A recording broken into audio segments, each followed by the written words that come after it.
and welcome back to episode 3 of the Points Finish podcast. I am Lynn and this is... Hello. This is Dee. Hi. So by this stage we have had 2 races. Oh, you forgot our opening tagline, which is the whole point in the name of the podcast. Are you kidding me? I haven't even stumbled and chatted. No, you haven't stumbled yet, but each week we aim for the... Podium, but we're happy to settle for points. We'll settle for points. That's Right. the whole point. Well, It was the one thing in the podcast I thought was good. The Right, Points we'll Finish start podcast. again. I'm starting again. Okay. Hello and welcome back to episode 3 of the Points Finish podcast. I am Lynn and this is my friend Dee, and we're going to be talking all things Formula 1, where we basically would love to shoot for the podium, but let's be honest, just quite happy to settle for points. Settle for points. As a McLaren fan, I would just settle for a race start. Yep, getting off the line. Getting off I just want both the drivers line. to get off the line is basically where I'm at. However, Imagine at Australia, Zach went, oh man, that couldn't have got any worse. And then bring on China, baby. so anyway, we've got lots to talk about. We've got Loads! Australia, China already happened, and we are looking ahead to Japan. Oh, And I then- love Japan. And then, well, yes. So, is it your favorite track? It's my favorite track. It's up there with my favorite track. Okay, It's so up there. both our favorite tracks. It's also Lewis Hamilton and Carlos Sainz's favorite track. It is, yes. So we've got that to talk about, Yep. but we also then, sadly, won't know what to do with ourselves because we've got a whole month off before the next Yeah, it's race. a 5-week gap until the next race. So we But, basically have April. April is yeah. empty So of races. So anywho, right, over to you. Let's get started. Where we're going to so start. we'll start with race reviews. I think that's the basic thing. Okay. I've been chatting to a lot of people recently who are new F1 fans actually, people who have been only starting to get into it, and they're Hi guys. Hi guys. Thanks for subscribing to the channel. Hello. And they their key thing is that they've been watching race highlights rather than full races. Ooh. So they've been jumping onto YouTube and going to like the Formula 1 YouTube channel, not the Sky F1 one, the Formula 1 one, and it's about 8 minutes in a single race, and they've been loving it. They've been like, are all the races always like this? Because let's be honest, the first 2 races, they have been not, okay, for the F1 purist, you might be going, oh, but for action, for talking points, for things that happen on track, off track, they've been great. Yeah. So new fans, you are being spoiled. So basically, key takeaways from the last 2 races, just in general, Yep. a lot closer racing. Yes. A lot more overtakes. Yes. However, Yeah. purists are looking at the idea of, is it literally the battery charging kind of Yeah. regulation? You know, like, Yeah. like so people are, is it really good racing or has it been fabricated to make it look good at racing? Yeah. But there's some key takeaways. Ferrari can start really well. Oh. And Mercedes are flying machines. And also... You said you think they're still sandbagging. You say to me that There's more in that tank. I think there is. Total Wolf is walking around with a big smug face. hold on, this is an impression. You know what I'm doing? It's just looking at the screen, race ends, and loves he it. just turns to the camera. It's that Michael Bay meme. Do you know the one with the Linkin Park at the end with the "What I've done"? Because it is. He's just turning to the camera and smiling like, "You thought you had a chance." Right, so we're getting ahead of ourselves because I I was know. just about to like have a hip hip hooray for a certain driver, but there has been some do you know what? There's been some real celebrations. Yep. There's also some real commiserations Yes. because you've got the likes of Aston and McLaren. I'm going to put in there who are big Yeah. losers. But anywho, we started in Australia. Yep. Australia has a special place in my heart. I love that track. So let's start with that. Okay. So we had P1 George Russell, P2 Kimi Antonelli, Yep. and P3 in the Ferrari Charles Leclerc. Charles Leclerc. So what are your thoughts? The first thing I took away was the Australian curse is real. Oh my Because, goodness, yeah. Oh, because the this time Oscar. last year, Oscar Bindit was on the warm-up lap. This year That's right, again. So, but also like so Webber never podiumed there. Ricardo, never. Danny Rick never podiumed there. Like there's something about that. And the sad thing is, the Australian fans are incredible. Like they fight off spiders and snakes just to get there. They arrive on their kangaroos. And Like, and the fact that they watched the entire race upside down, it's unbelievable. shush. No, but the Australian Grand Prix is amazing. I was devastated because Piastri, I didn't think he's going to necessarily do well because I don't think the car's there for him, but I wanted him to put something on for the fans because it is ultimately all about the fans. Just looking at the top 10 there, Yeah. I know that the Australian curse is real, but is there like a British bias in that track? Because you've got George, Yep. Lewis, Yep. Lando, and Berman. Yeah. How many British drivers do we have on the track? You, 4 or 5? 4, and then you have Lando. No, Lando's there. Lando's No, there. 6. No, you're thinking of Albon, but Albon flies under the Thai flag. It does, yeah. So I'm trying to go through anyone else. anyway, there's four Yeah. British drivers in the top 10. Yeah. That's insane. It and is. you also have Arvid Lindblad getting Yes. his first race, first points finish. Like, yes, that kid Holy there, moly. is. I think there's something about him. You sometimes just see we've deviated already from the plan here, but that kid, there's something about him. The way he walks, the way he interacts with it, he has that kind of raw, fearless edge. Absolutely. I am And understated, actually. yes, absolutely, and it's worked out really well for him because let's be honest, he wouldn't have got a seat this year, if Red Bull hadn't have taken. The Ford engine. Yeah, well, not even that.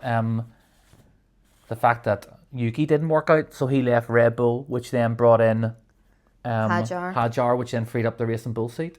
So my key takeaway from just looking at the top 10 here, and I think I said this to you after the race, was I didn't realise that after race 1, I would be a huge Ollie Berman, Arvid Lindblad fan.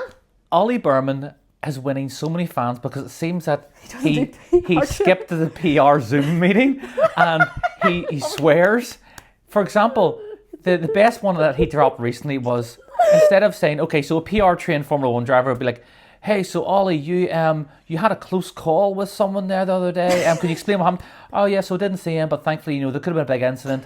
But thankfully there wasn't. Whereas Ollie's natural response is, I near effing killed him. But he turns to his PR person mid-interview, says, what do you want me to say? Listens, and then just says exactly what. So yes, it was like, I love Ollie. Say the engine, and he goes The engine. No, he went, say the engine. Did he actually say yes, it? he Wow. says, say the engine. So it's like that Ron Burgundy thing where he just reads whatever's on the teleprompter. He's literally Anchorman. Yes. And Anchorman was a Formula 1 driver. So if we ever get to Formula Who, that's what he would do. Yeah. Oh, yes. Or if not, what? What do we have? If not what not, but Formula Who. Formula Who's a solid name. If not what? Yeah. That's what he would be. He would be Ron Burgundy. Yeah. But yes, those are my key. Like, I just thought Arvid Lindblad, genuinely, I never thought I would be an RB fan, and yet I genuinely, Arvid, I would love to see your merch because might buy some. Unreal. The merch for Racing Bull is unbelievable. I did say in the first pod that it's the only car I buy as a toy because I just love the design overall. And that hasn't changed. Outside of that, like, for me, the takeaway was I'm really glad Ferrari have somewhat got their act together because sweet mercy, if Ferrari hadn't been in those first 2 races. I need to tell you, I am so glad that Ferrari are back, and I would never have said that because I am not a lover of Ferrari. Fred's been cooking. But, like, genuinely, never have been happier to see a Ferrari podium these past 2 races. Honestly, when you look at the timing sheets, if Ferrari hadn't have been there, it would have been a very, very different 2 races, even I think with the media and with the FIA looking at it, because absolutely, you're right when you said, I think the Mercedes probably has another 20% to push, and they don't need to, so why should they? And let's be honest, outside of the wee Dyson with George, those last couple of races, it's been all Ferrari on camera. It's been Leclerc and Hamilton absolutely just throwing at each other, but it's worked so, and you have to hand it to Fred, he's allowing them to race without any restrictions. And I don't know about you, but historically, if you look back, and I've done this recently, over the years, even when Lewis was in the Merc and Leclerc was in the Ferrari, there were unbelievable, like, 2-3 lap dices between Leclerc and Hamilton. They have history in it. I think they, as 2 drivers, they complement their style very well, where they're both incredibly clean drivers, but they're very, very accurate with their driving. Like, okay, I know we're skipping, but see that Chinese race. Some of the moves that they were on each other shows absolute trust in the other driver's ability, but also the assurance that they're not going to pull a max, and I don't say that in a negative way, and push you wide. They're going to give you the space. Yeah. And it shows when you listen to the rules and you're fair, you can create unbelievable driving. Because I was edge of the seat for 3 or 4 of those laps between the two Ferraris. I'm just glad they're there. One thing that I also am taking away from the Australian Grand Prix, which I hadn't realised to what extent until now that I'm looking at it in black and white, 8 out of the 11 teams that got points finish. Yeah. Mercedes, Ferrari, McLaren, Red Bull, Haas, RB, Audi. Yeah. Audi in their first race. Yep. Audi, the wheelie bin that we thought it was going to be. Yep. Points finished with Gabriel Bortoletto and Alpine. That is our 8 teams. I don't think we have had such a variety and diversity in a top 10 in a very long time, especially whenever everything was telling us that it was literally going to be Mercedes, Ferrari, McLaren in the top 6, followed by a little sprinkling of probably Red Bull and this is, I think that's unbelievable that you have 8 out of the 11 teams scoring points. You've just got Williams, Cadillac, and who's the other one? Sorry, Williams, Cadillac, teams wise? Yeah, yes. Aston Martin. Aston, of course, Aston. And there's stuff going on in Aston which we might touch upon if we. I don't think we should touch upon it. I think we should do a separate episode on that. Yeah, to be fair, there's so there is. There's so much to talk about Aston, and it's a story developing very, very quickly anyway. So the one thing I want to notice, I know you've said it already, you have to hand it. After 2 races, Ollie Berman sitting 5th in the championship with 17 points. Like, genuinely, that is unbelievable. Going to probably purchase some Berman merch. His merch is beautiful. Have you seen it? No, I haven't seen the merch. It's like a bear. Yeah. Oh, really? Oh, nice. Like Liam Lawson as well jumping in there. I am so happy that his racing arc is coming out good, because the poor guy did not get a good start last year after 3 races being yeeted into the RBC. I'll be honest, guys. I have watched Drive to Survive. I've only watched I've watched the whole season, and this is the first time I've ever watched the whole season. Blame a stomach bug and having nothing else to do in the house. So I worked through it in 2 days. What I will say is Liam Lawson comes across as an entirely likable character, and also it comes across that he was absolutely mistreated by Red Bull. 100%. And also you feel terribly for Yuki, because I don't in any sense get the feeling that, yes, he made out like, I'm so happy to be here, but I think also he knew the writing was on the wall. Anyway, moving on. Outside of that, first 2 races. Yes, so here are some of my takeaways that are maybe, so we've went all the really cool things. Here are some little, this is a really, really niche pet peeve. But I've discovered it in the Australian Grand Prix. So, obviously whenever you're watching the race, down the side, you have where everybody is. Cadillac and Aston Martin's logos are way too similar.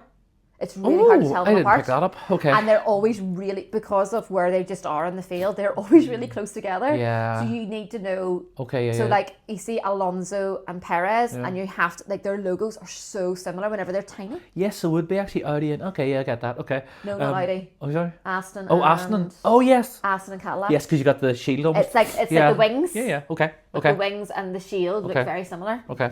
Yeah. And that really, it's just one of those those ones. Does it matter? Does it matter? Not where they are. No, but I don't mean as in does your pet peeve matter? It's valid, but I mean as in where they are on the table and where they expected to finish doesn't matter.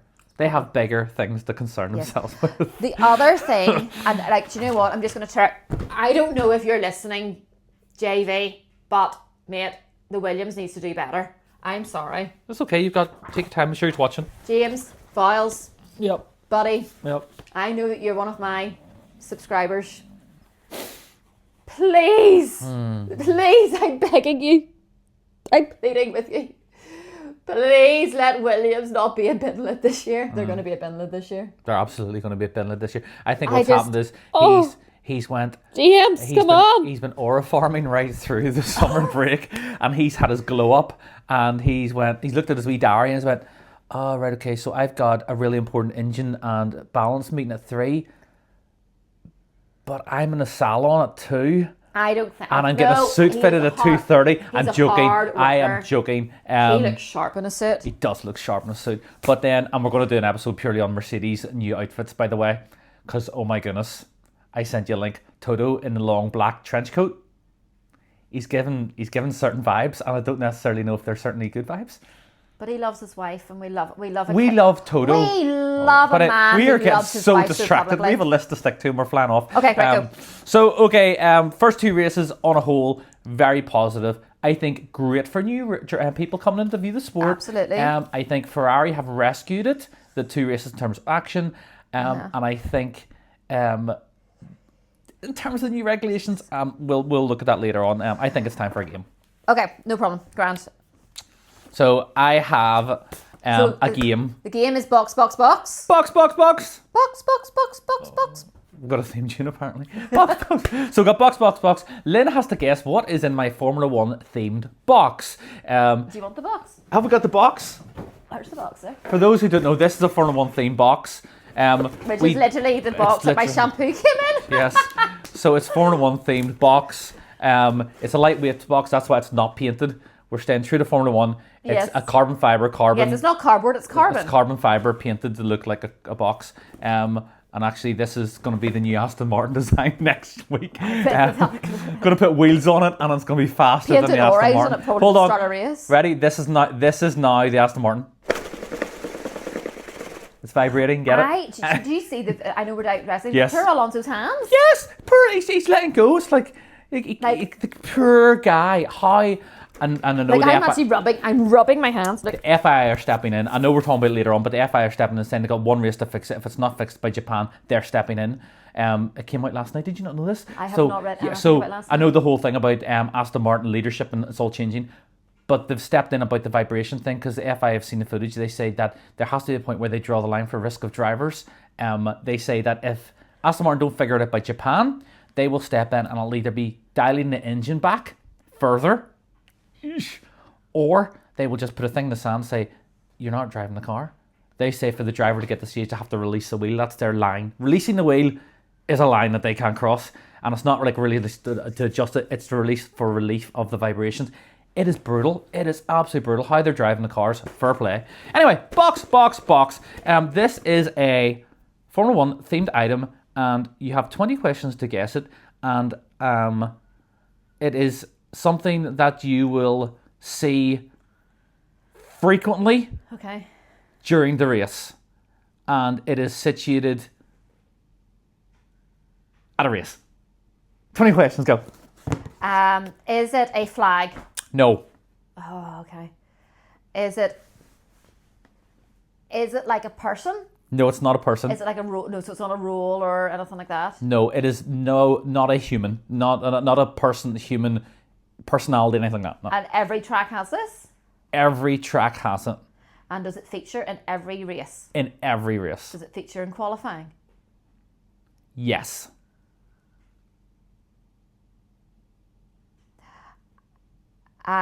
Is it like a rule or a regulation? It is not a rule or regulation. Is it to do with the car? Yes. To do with the driver? No. Does it require the driver? No. So it's to do with the car. It features in every race. It doesn't require a driver. You're on guess number 9. Am I in any way close? That's not one of my questions, by the way. That's what I mean, you're not a million miles. You're not miles and miles and miles away. Okay, so it's to do with the car. Every car has one. Yes. This is me doing a summary, by the way. These are not other questions. It features in qualifying. It features in a race. It doesn't require the driver. No. Sponsorships? Nothing to do with sponsorships.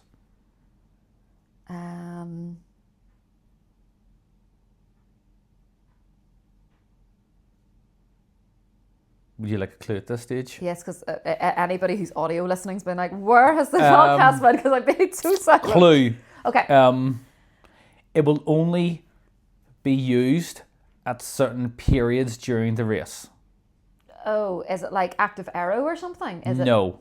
12. We have stepped up box this brakes? episode. Not brakes. Accelerator? Not accelerated. Nothing to do with the driver, remember? Oh, yes, of course. You're on 13. Only certain parts of the race and in qualifying. Something to do with the steering wheel? Again, nothing to do with the driver. The driver does not touch or is involved in this in any fashion. Is it like a camera or something? Is it like a... It is not a camera. 14. Oh my goodness. It is a good one. It is a good one. Is it the wing thing? It is not physically on the car. But it's to do with the car? It's to do with the car. It's not physically on the car, and it's used at certain times during a race. Is it one of the flashy, lighty, like yellow light flashy things? No. Or 15. blue light flashes? Do you want to clue at this stage? You've got 5 guesses left. Okay. It is in the pit area. Pit area? It is to do with the car. It is used at certain times during the race. It has nothing to do with the driver. That's in the pits. Is it the pit crew? You're getting there, but it's not the pit crew. Is it the gun? It's a gun! Oh, It's the gun! Is it the gun? It is the wheel gun. Oh, very It's used good. at certain times during the race. Yeah. To do with the car, nothing to do with the driver. Happens in quali. You wouldn't see it is- being. You wouldn't see it being used in quali. When they're changing tyres between sessions. Yes, but I don't see it being used. It happens in the garage. No, you see it. I don't. They don't do pit stops. Box.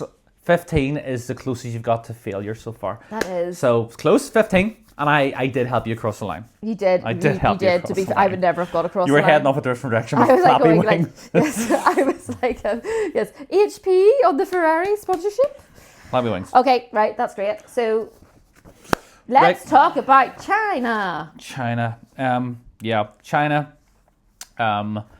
So I watched it live. Okay. No, I watched the sprint live because there was a sprint in a race. Yep. I watched the sprint live and then sent you some of my reactions to it. Yes. Because I... Insert reactions now.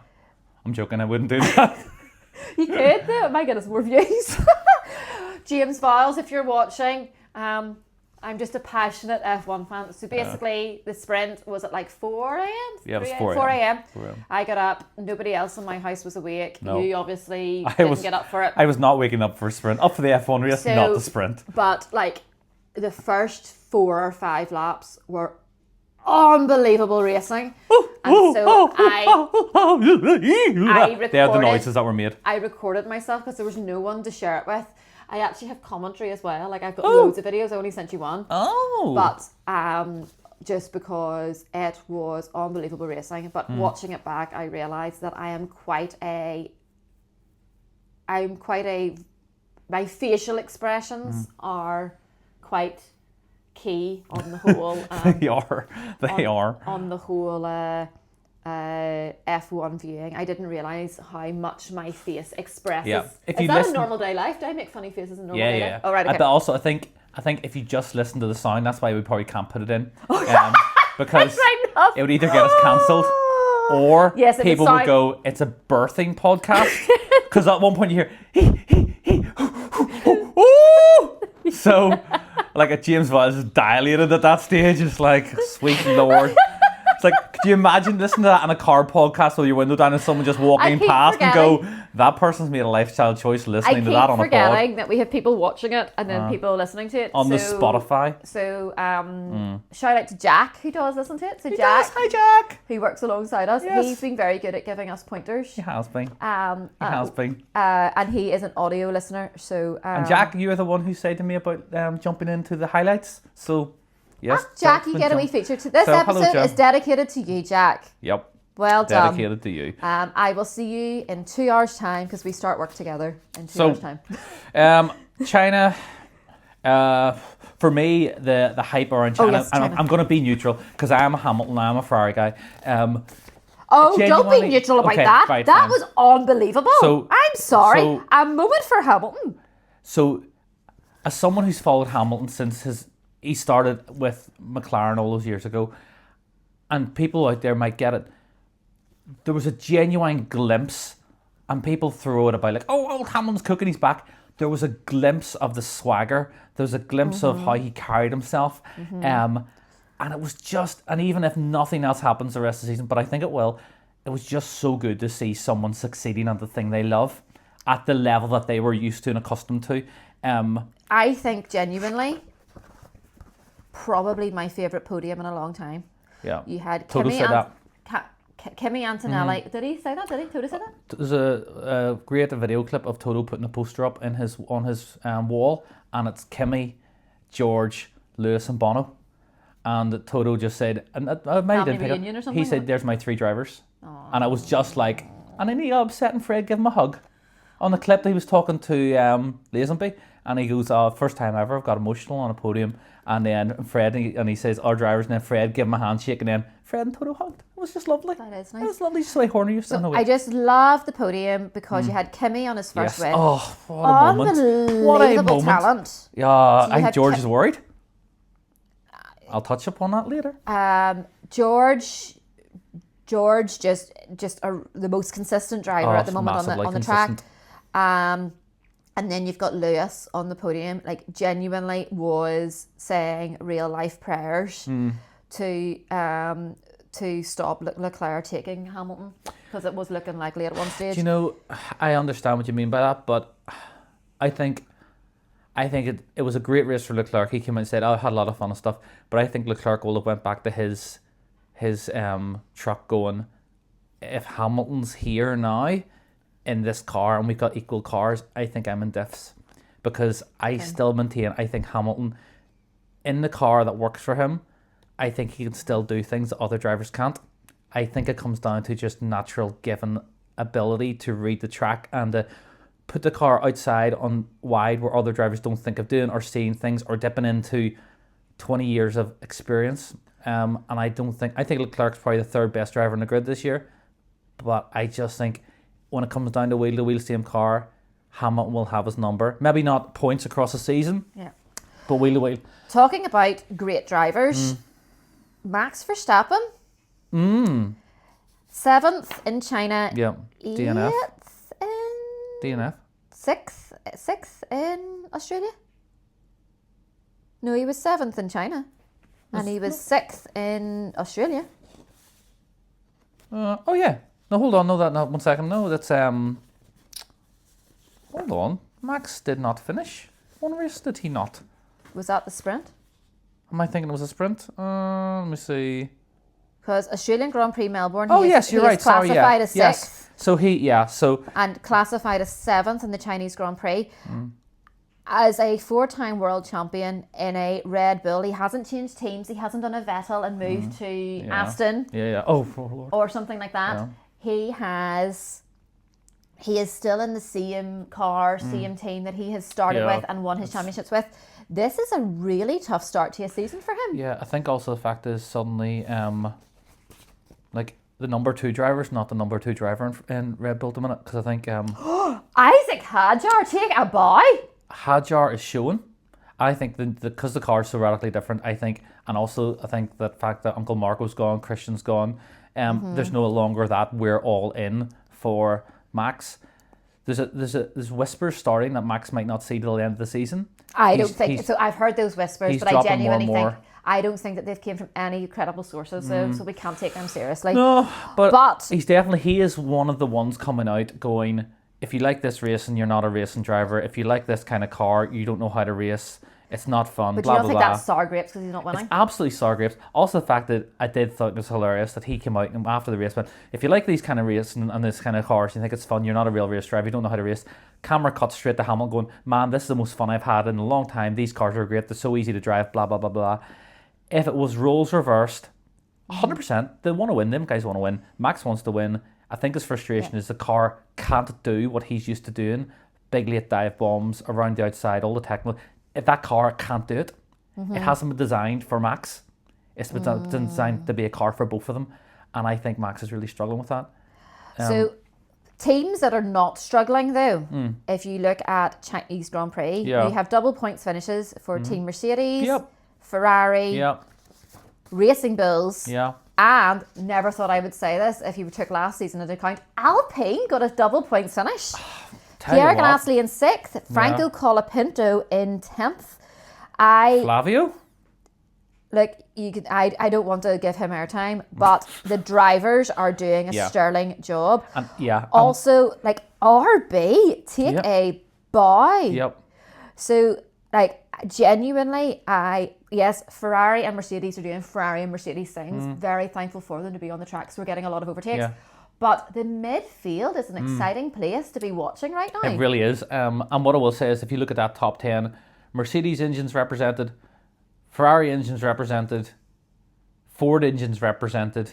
You know, so there is a variation. Okay, the performance is still light years ahead in Mercedes, but anyway. But like Ollie Berman 5th, like Ollie Berman in a Haas. I'm genuinely thrilled to see Pierre Gasly 6th, because I think he is one of the nice guys of Formula One, and I think he had such a harsh one in the Red Bull, and he hasn't had the car, but he's showing flashes of brilliance.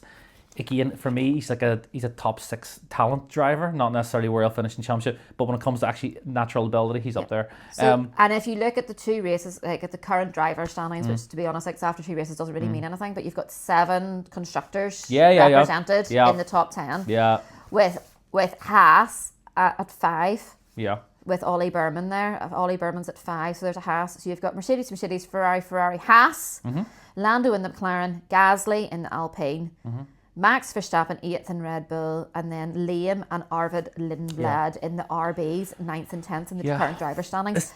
That is a really varied top 10 in the last 2 races. And of course, it's gonna then, because Piastri's gonna enter the chat in a few races, hopefully, and so it is. But when you look at that, like, there's quite a lot of young talent in there. Okay, you've got Liam Lawson's not a rookie because it's his third season technically.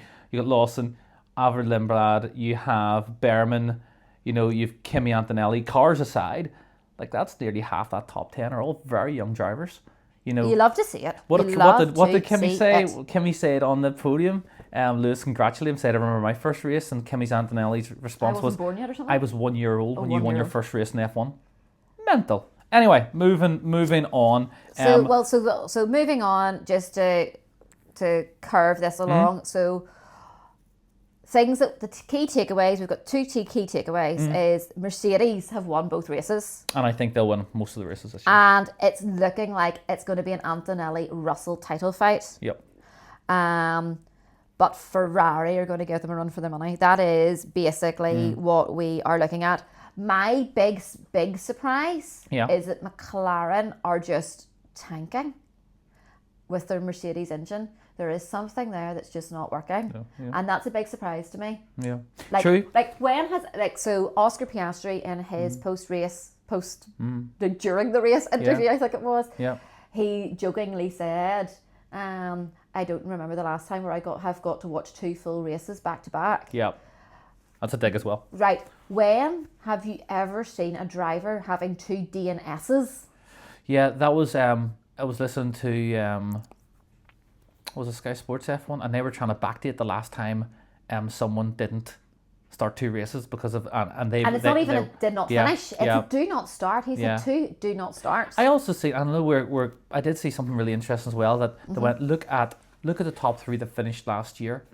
Lando, Verstappen, Piastri, and where are they in the championship? Also, they said something quite interesting, and it was an independent guy I was listening to. He was like, look at the shift now in how Formula One presents itself media-wise, that you have the current champion, sitting with a DNS and he's mid-table, and it's not even blinked. It's not even, it's a non-story. Whereas 15 years ago, if it had been the current champ, it would have been, oh my gosh, what's going on? This is big news. It's just not big news now. And I think it's a mixture of Drive to Survive, the multiple podcasts out there, and the news moves so quickly. It's interesting. I'm just keen to see what Ferrari's going to do. They're bringing Macarena, the remix, to Japan. That's I'm just hoping the Macarena wing. Yep. So Ferrari have Mercedes in the corners. It's just that power of Mercedes on that straight. Like, I know you have the boost button, you have overtake, you have attack mode, you have blah, blah, blah, blah, blah. But there was a moment where Russell went past Leclerc on the straight, and I've never seen a difference in pace between the two front-running cars. It was remarkable. So if the Ferraris are Mario Kart hitting the timing on the start line between the third countdown and the second countdown, Nintendo boys will know what I'm talking about there, and you get the boost off the line, George Russell is getting like the triple mushroom on the straights and the star and the little arrow on the ground. That thing is just a rocket. But 7 races in, compression changes. Let's see then what happens with Mercedes. Okay, and on that note, Yep. let's just change a bit of gear. Yep. So this is the part in our episodes that we look at a Formula One driver. Yep. And we go, well, if not, what? Yeah. So if you were a Formula One driver, what would they be doing? Yeah. And we just get to have a bit of fun with this. We would also love to hear your comments of what you think, because obviously it's just what we think. Yep. And so we've mentioned him. We've both said in this pod already that he's one of our faves. And we like to see him doing well, that he's a genuine nice guy. Pierre Gasly. If not a Formula One driver, Pierre Gasly would be. If not, what? Okay, you lead with this. What do you think? I think that so it's an easy one because Pierre Gasly has already answered this quite publicly. Has he? Okay, Yes. I haven't picked this up. He would be a football player. Oh, His other big love is football. Okay. He loves football. I could see that. Yeah, I could see that. I was going to say he's a natural. He has the look of a natural athlete, and I don't see him doing anything else but sport. I was going to go for a tennis pro. So yeah, he's into paddle, isn't he? Oh, okay. He's into paddle. Yeah. So basically what we're saying is that there's the competitive elite edge to Yeah. Pierre. He's going to be in something to do with sport. Yeah. But he also has done a bit of modelling with Yes. some of the sponsorships. He's not ugly. He also I am so captivated with his relationship with his girlfriend. Are they engaged yet? No, they're not engaged yet. No, they're not Girlfriend. engaged yet because Leclerc got married and he was saying, "Oh, we're going to And be off then next." Albon got engaged. So And then Lando became single. Awkward. He so, went the other way. Anywho, there's just something. Anywho. There's just I do wonder if there's some kind of business partnership or lifestyle thing that him and his girlfriend would do, because they do like to do life together, don't they? Yeah, I could see them maybe having their own independent fine jewelry line, or like a Piastri. What's her name? I can't remember her name. He does very She's fine stunningly high end beautiful. watches, and she does humanity diamonds / bracelets jewelry. So it's Do you think there's a bit of a justice kind of not necessarily, but what I mean. vettel spirit about Gasly? Maybe, but what I feel is I could imagine them on a yacht in I thought you were going to Monaco. say QVC. No, not QVC. Ring now for £24. Yes. There's only 7,000 of these left in the warehouse. So no, but what I mean is you can imagine her doing a fine line of very, very limited numbers jewelry, diamonds, rings, all that there, and him then within a company watch for the gentleman, and them having the Piastri, so the Piastri line, the Gasly line. I should say. Genuinely think that they are the French answer to Porsche and Becks. I know. I don't think they're as chintzy as that. I don't think they're chintzy. No, Porsche because and Becks were- French are classy people. Yes, but that's they would be so- the classy Porsche and Becks. They're not going to be Okay, By yeah, the yeah. way, Porsche and Becks, special place in my heart. Yeah. But They ain't wearing purple to their wedding. Is that what you're saying? what? They're not wearing purple to their wedding like Well, Porsche no, and he's Becks? Alpine. It'll be blue and pink, obviously. Oh, fair. He'll be a team man. Okay. Flavio will pay for This it. is It'll be probably great. he's not paying for it. I think this is probably the easiest one. Yeah, I think Yeah. you're right. Either football, I think tennis, or some kind of exquisite jewelry line between them. But they're just lovely. They seem lovely people. Just to finish on Pierre Gasly, if you haven't seen it already in Drive to Survive, there's a moment where him and Colapinto are pulled in front of Flavio after 2 or 3 races in Flavio's home, and you see Flavio, not that he necessarily holds the veil, but you see him drop the veil in character reveal in a considerate way between them two boys. Oh. And what you see suddenly, them two boys drop the we're Formula One drivers and turn into little boys in front of an adult man, and it was uncomfortable watching. I And haven't seen that episode. Horrible to Will watch. I be throwing things at Flavio Briatore? You will be throwing things at Flavio Briatore. Right, I don't want to give him airtime. I do not like the man. So anyway, moving on, because I'm cautious of time with this pod. So jumping into the last thing, because we're going to be looking at Aston over the next few months and what's going to happen with that. The key thing is that Fred has been complaining big style about changed rules with the start. Fred Vasseur. Ferrari has the super rocket off the start. Oh, So I just wanted to get your seeing thoughts on this. Sir. So obviously there's been lots of cutesy things like the little Mario Kart appearing on Leclerc's screen and stuff, and Ferrari, Yes. playing a Macarena. Seems to be good vibes in Ferrari at the minute anyway. But the exciting sour moment is that a year ago, whenever the FIA announced these rules, specifically about the start, the small turbos and so on, Fred and the Ferrari team went and said, look, there's going to be significant issues here with how the cars mechanically create energy and get off the line. I think you need to address this now, either with a rule change or put things in place to help us build boost on the line. And FIA said, it's your problem, go deal with it. Ferrari went and dealt with it. So what they have done dealt is with it really well. they have not went, the rules are going to change, they've went, we need to address it mechanically, created a small turbo, created a car. It just doesn't launch well. It launches like nothing else. It is remarkable mechanically. It is a marvel. Well done, Ferrari. Yes. Take a boy. What has happened now is the FIA, in all of the hidden practices and hidden testing, all the other cars were genuinely struggling to get off the line full stop. And they said, well, look, we're going to give you 5 seconds of blue lights before the reds to build boost. Yeah. Yes, the Fred, pre-start. Yes, and Fred came out and went, well, that's not what you said a year ago. In fact, if we'd known that, we would have then not sacrificed other performance on the car. The FIA said, well, this is how it's going to be. The other team's now pushing further than that. Okay. And Ferrari are saying, if you push further than this, the sacrifices we've made to stick with the rules a year ago will cost us throughout the season. And they were the only team to stick to the rules, stick to what they wanted. So Fred's come out and said enough's enough, and now it's going to be a decision the FIA have to make of whether they stick to it and tell the rest of the teams they had a year, they didn't do anything on it, or whether Ferrari will be absolutely snookered because they'll lose the big advantage they have. So, yeah, it'd be interesting to see what your thoughts are now. So this is new information. I hadn't heard anything about. Well, obviously I knew about the pre-start, so I knew that Ferrari are just like unbelievable at the start. There's two different sides. It feels a bit unfair for Ferrari because they've done their homework and now it feels like they're being punished for actually being completely ingenious and excellent. But I haven't read up much about it. There is always this, like a couple of years ago whenever Mercedes were really struggling and you have the famous quote from go fix Horner. your car. Fix And your they effing did. car. They did go fix their effing car.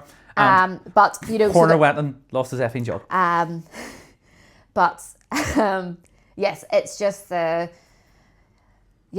think because we're at the start of a new reg, everybody is getting hyper and antsy and reacting to change, and people don't like change, and that's what we're getting at. So I would be interested. I think George to see likes change. I think Kimmy likes change. I think Toto likes change. So what I will say is that let's just watch this space. Yeah. We have 4.5 weeks between Japan and the next race in May. Yeah. Let's see what the teams do in those weeks, because it's not going to be a summer holiday, No, is it's it? not. It's not going to be It's not spring a break. Nope. I would be interested to see what that break, that unexpected break, how that will be. Oh yes, of course. How will that be an intentional time for teams to regroup and figure things out? They basically have been given, like, it's a little window. Yeah, like the summer so let's break. see what that does. Yeah. But yes, we do have Japan coming up. We Yep. haven't had a chance to speak with that. Maybe if we've got time, we could do a sneaky pod ahead of Japan next Of course, week. sounds good. And then we have some breaks. So if you've got any ideas in the comments of what sort of things you'd like us to talk about in those next few weeks, we would love to talk about them. Yeah, we're definitely going to touch upon Aston. We're touching upon Audi as well. Okay. With a certain person moving from Audi to potentially Aston, if the rumours are to be believed. Oh, that's confirmed, is it not? I didn't know it was confirmed. I think we were going to touch upon it, but I didn't think it was confirmed. I knew that he distanced himself from Audi. Can I just say that Jonathan Wheatley, who is currently officially the principal of Audi, on Drive to Survive this season was presented incredibly well. He has been presented incredibly well, and to quote him, "Don't misinterpret my kindness for weakness." What a line! Oh, Genuinely might be my third team principal t-shirt. also, the fact that they bounce between him and Flavio in quite a few episodes, and they worked together previously. So I Quite have just interesting. watched that episode Yes. three. So Episode three. We're So yeah, to round off the Ferrari thing, I feel for Ferrari because they have been genuinely creative and have got ahead of everyone else. I feel for them also in the sense that if they are penalised, it won't be fair because they haven't penalised Mercedes with their little grey area with the compression yet. I know 7 races in, they're changing the rule and that will impact Mercedes, but probably not to the level everyone thinks. So yeah, I'm kind of a watch this space. I don't think FIA can change the spool up any farther. I know Red Bull and a few other teams are pushing it from a safety point of view, which is nonsense. They're saying Ferraris are taking off so fast that they could go into the back of the car in front. No, they're not, because it'll really at the minute it'd be different if they were at the back of the grid. So we're both saying the same thing, basically, is that we just watch this space. But yeah, we have talked for nearly an hour at this stage. So much for a short pod, and hopefully my phone and the recording battery hasn't died. That'll be handy. Well, anywho, we'll be back next week with some Japanese predictions. Yes. But yeah, thank you so much for liking, subscribing, and pushing this to all your friends. We really appreciate all the support. Please do. And give us some ideas in the comments and share. But yeah, until next time, we'll see you soon. Bye.